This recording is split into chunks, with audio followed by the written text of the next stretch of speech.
जी students, अब हम देखते हैं प्रोडक्शन फंक्शन क्या होता है। मैंने आपको डिफरेंट जो कॉस्ट करवाई, अब हम मूव करते हैं प्रोडक्शन फंक्शन की तरफ। तो देखो बच्चों, production function basically it is nothing but a relation between input and output. It shows a relationship between input and output. आप क्या इनपुट लगा रहे हैं और क्या रिसीव कर रहे हैं। वैसे जो प्रोडक्शन फंक्शन है उसको लिखा जाता है Q is a function of labour और कैपिटल और both. Production is a function of these factors are known as inputs and the output is known as by Q। तो ये हमारा आउटपुट है, तो इनके दरमियान जो रिलेशन है उसको बोलते हैं प्रोडक्शन फंक्शन। प्रोडक्शन फंक्शन बनाएंगे तो उसकी मदद से टोटल कॉस्ट पर पहुंचेंगे। रेवेन्यू देखना बहुत आसान है कि आपने कितनी प्राइस को, किस क्वांटिटी को कितनी प्राइस पर सेल किया। टोटल कॉस्ट के लिए हमें डिफरेंट सिनेरियोज में जाना होगा। अब टोटल प्रोडक्शन के जो 2 या 3 बेसिक कॉन्सेप्ट्स हैं, की कॉन्सेप्ट्स हैं, उसको एवरेज प्रोडक्शन और मार्जिनल प्रोडक्शन कहते हैं। इन दोनों के बारे में सीखना बहुत जरूरी है। Number 1 is average production, number 2 is marginal production, and in the third stage we shall see the law of production और law of diminishing marginal production. तो ये जो 3 कॉन्सेप्ट्स हैं इन्हें हम देखते हैं। और देखिए, मैंने यहां मार्जिनल प्रोडक्ट का कॉन्सेप्ट आपको लिखा है। What is a marginal product? सबसे पहले आपको इकोनॉमिक्स में मार्जिनल का कॉन्सेप्ट आना चाहिए। मार्जिनल चेंज, हमने मार्जिनल यूटिलिटी पढ़ी, change in total utility due to use of an additional unit. हमने मार्जिनल कॉस्ट पढ़ी, मार्जिनल कॉस्ट क्या है? Change in total cost. ये देखिए बच्चों, marginal utility, change in total utility due to use of one commodity. Marginal cost, change in total cost due to production of an additional unit. Marginal revenue, change in total revenue due to N additional unit. Same here, marginal product, change in total product due to applying an additional labour. एक मजीद labour लगाने की वजह से या एक मजीद input का unit, additional unit of input लगाने की वजह से टोटल प्रोडक्शन में कितना चेंज आएगा, इसे मार्जिनल प्रोडक्शन बोलते हैं। मिसाल के तौर पर आपने 100 लेबर लगाई और आपने 1 लाख प्रोडक्शन ले ली। एक मजीद लेबर लगाने की वजह से टोटल प्रोडक्शन में जितना भी चेंज आया, अगर उसकी वजह से आपकी प्रोडक्शन 1,05,000 हो गई या 1,07,000 हो गई, तो वो एक लेबर की वजह से जो टोटल प्रोडक्शन में चेंज आया उसे हम मार्जिनल प्रोडक्शन का नाम देते हैं। मार्जिनल प्रोडक्शन एक इंपॉर्टेंट कॉन्सेप्ट है, की कॉन्सेप्ट है।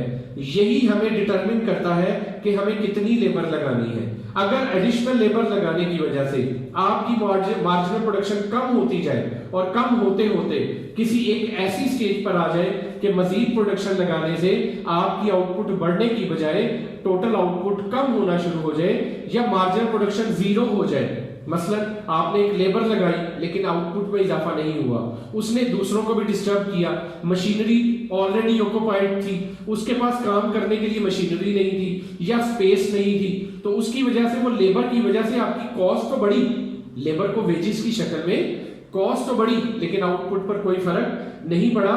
तो मार्जिनल प्रोडक्शन ही डिटरमिन करती है कि कितनी लेबर पर कितनी आउटपुट हम रिसीव कर सकते हैं।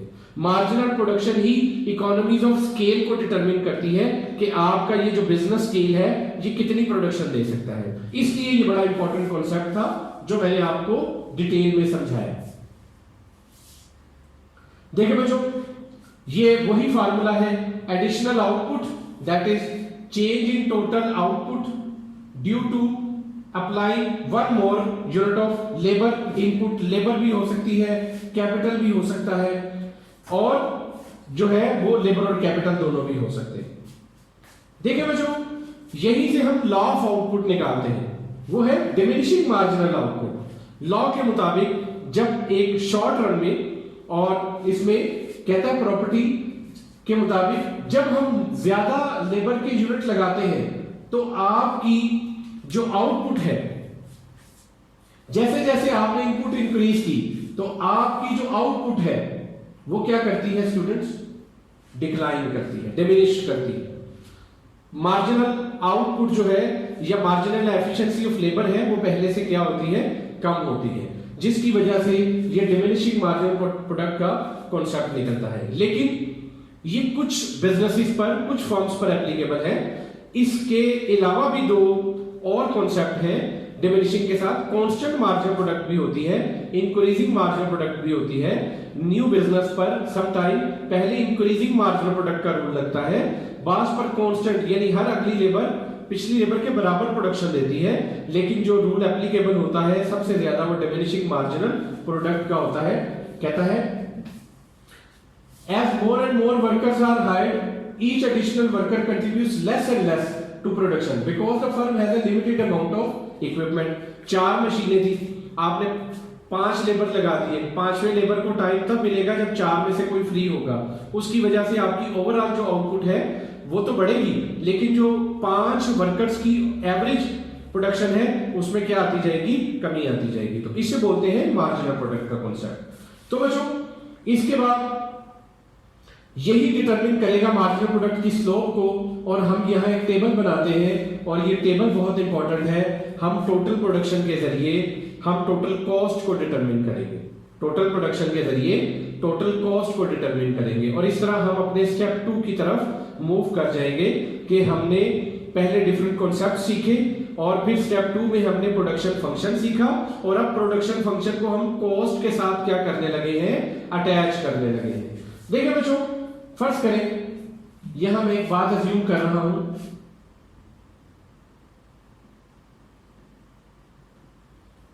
कि पर आवर जो लेबर कॉस्ट है जो 10 रुपीस या $10 पर आवर जो है एक लेबर को एक काम करने के बदले मिलते हैं। 0 वर्कर 0 आउटपुट। पहला वर्कर आउटपुट कितनी थी, 50, एक ही प्रोडक्शन एक ही लेबर, तो मार्जिनल भी उसकी क्या होगी, 50 होगी। कॉस्ट ऑफ फैक्ट्री, हर हाल में कुछ ऐसी कॉस्ट होती है जो अभी हम आगे डिस्कस करेंगे कि उस फैक्ट्री को पर आवर 30 रुपीस हर हाल में कॉस्ट पड़नी पड़नी, तो वो 30 इस फैक्ट्री की कॉस्ट है। ये रॉ मटेरियल कॉस्ट नहीं है, ये उस बिल्डिंग की कॉस्ट है जिसमें बिजली भी है, जिसमें उसका रेंट भी है, जिसमें उधर का परमानेंट स्टाफ भी है। 30 रुपए पर आवर उनको हर हाल में लगते हैं। एक लेबर है तो 10 रुपए घंटे के हिसाब से उसको कितनी जो है वो वर्कर की कॉस्ट लगेगी, एक वर्कर की 10 रुपए लगेगी। टोटल कॉस्ट कितनी होगी, 30 + 10। इसका मतलब ये हुआ कि एक प्रोडक्शन करने पर इस बिजनेस को जो टोटल कॉस्ट बियर करना पड़ती है वो 40 करना पड़ती है। और अगर 2 लेबर रखेंगे तो कितनी पर आवर कॉस्ट लगाएंगे, 20, और फैक्ट्री की कॉस्ट कितनी है 30। 20 और 30 मिलेगा तो कितना हो जाएगा, 50। Same way 60, 70 and 80। तो देखो बच्चों, एक तरफ तो हमने यहां टोटल कॉस्ट का कॉन्सेप्ट सीखा, अब दूसरी तरफ मार्जिनल प्रोडक्ट का कॉन्सेप्ट देखें। जब एक लेबर थी तो आउटपुट कितना मिली, 50। 2 लेबर मिली तो आपने यहां वैल्यू क्या लिखनी है ये वो डिटरमिन करनी है। यहां आप 2 लेबर पर 100 नहीं लिख सकते। अभी आपने लॉ पढ़ा है डिमिनिशिंग मार्जिनल प्रोडक्शन, हर अगले लेबर की आउटपुट पहले लेबर से कम होती है। पहले लेबर ने कितनी प्रोडक्शन करके दी, 50। दूसरा लेबर 50 से कम करेगा, फर्ज करें 40 कर दे, तो 50 और 40 मिलकर कितना हो गया, 90। ये देखिए मार्जिनल प्रोडक्शन 90 - 50, जब माइनस करेंगे तो कितनी वैल्यू निकली। अब जो थर्ड लेबर है वो 40 से भी कम प्रोडक्शन करके देगा, लेट करें 30 है तो 90 में 30 ऐड करें कितना हो गया, 120। आप यहां 130 नहीं लिख सकते। अगर आपने यहां 130 लिख दिया तो हर अगली लेबर पिछली लेबर के बराबर प्रोडक्शन दे रहा है, आपने उससे कम प्रोडक्शन शो करनी है। तो जब आपने 120 लिखा तो जब इन दोनों की तरफ से आपने देखा इस तरह आपने मार्जिनल प्रोडक्शन भी निकाल दी, आपने कॉस्ट ऑफ फैक्ट्री लिखी, ये आपने अज्यूम की है। एक लेबर की कॉस्ट आपने ये लिखी 10, तो 2 की 20, 3 की 30, 4 की 40, 5 की 50, और आपने एक्चुअली प्रोडक्शन फंक्शन को किसके साथ लिंक कर दिया, टोटल कॉस्ट के साथ लिंक कर दिया। तो देखिए बेटो, टोटल कॉस्ट लेबर के बढ़ने के साथ बढ़ती जा रही है, बढ़ी। आउटपुट लेबर के बढ़ने के साथ बढ़ती जा रही है और टोटल कॉस्ट भी आपकी बढ़ती जा रही है। इसका मतलब है आउटपुट भी बढ़ेगी और कॉस्ट भी बढ़ेगी। तो ये दो डिफरेंट कॉन्सेप्ट हमने आगे दो जो एक्सप्लेनेशन है ग्राफ में उसमें रिप्रेजेंट किए हैं। ये देखिए प्रोडक्शन फंक्शन, ये वही वैल्यूज को लिया मैंने नंबर ऑफ वर्कर और यहां पर जो वैल्यूज 150 तक थी वो मेंशन कर दी 10 से लेकर 150। तो देखो बच्चों पहली वैल्यू क्या थी, हमने 0 को 0 से मिलाया, 1 को किससे मिलाना है 50 से और 2 को किससे मिलाना है 90 से। नाउ लो ये देखिए 0 को 0 से मिलाया, 1 को 50 से मिलाया, 2 को मिलाया 90 से। इसी तरह आप 3 को मिलाए 120 से, 4 को मिलाए 140 से और 5 को मिलाए 150 से। तो आपके पास ये A, B, C, D और E पॉइंट्स आएंगे जो मैंने पहले से ही बना के रखा प्रोडक्शन फंक्शन बन के। इसी तरह हम टोटल कॉस्ट का फंक्शन बनाएंगे। पहले कॉलम को अब किससे मिलाएंगे, हम पहले कॉलम को जो हमारा ये कॉलम है वर्कर्स का, इसे आप किसके साथ बनाएंगे टोटल कॉस्ट के साथ। 0 को किससे मिलाएंगे 30 से, 1 को 40 से, 50, 60, 70 एंड 80। तो हमारे पास टोटल कॉस्ट का भी कर्व बनेगा जो हम यहां पर रिप्रेजेंट कर रहे हैं। 0 को किससे मिलाया था 30 से, ये देखिए।